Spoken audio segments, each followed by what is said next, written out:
Cīņa pamatīga, bet pirms tam tumsa, netīrs ūdens un ūdens zāles. Tā jūs varētu raksturot savas pēdējās nakts zemūdens medības. Tikko bija nolījis kārtīgs lietus un ūdens virsmu klāja migla. Protams, lietus ietekmē arī ūdens redzamību, un šajā vakarā redzamība bija vienkārši drausmīga.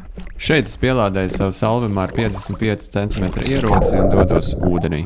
Ja tev liekas, ka peldēt naktī ir diezgan nekomfortabli, tad šeit tevi vēl baksta zivis, kā arī ar kājām pinās zāles.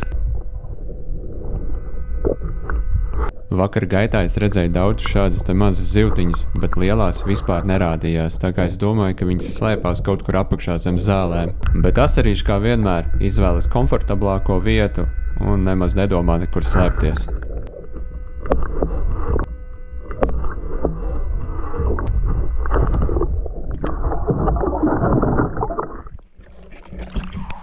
Varbūt kāds man te var paskaidrot, tie melnie punkti ir kaut kāds slimības zivīm?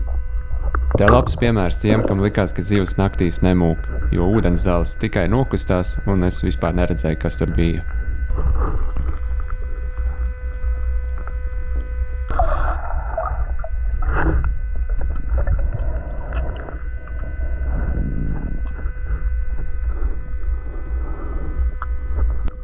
Te nu ir man pirmā līdaka, ko es pamanīju, tā ir apmēram 300 gramu liela.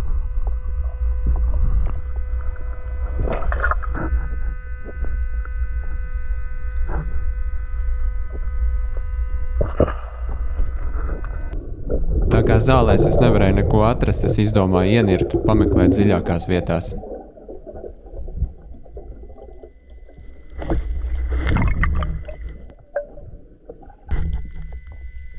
Dziļākās vietas nedeva arī nekādus rezultātus. Patiesībā tur bija vēl mazāk zivis, kā varēja redzēt starp zālēm. Bet es nepadevos un nu jau izmantojot 2 lukturus, es peldēju apakaļ uz krasta pusi, lai medītu pa zālēm.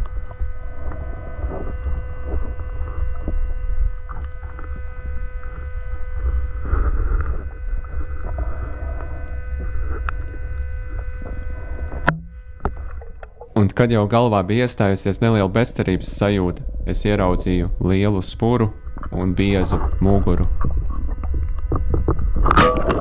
Un zivs bija patiešām spēcīga, tāpēc cīņa arī bija pavisam interesanta.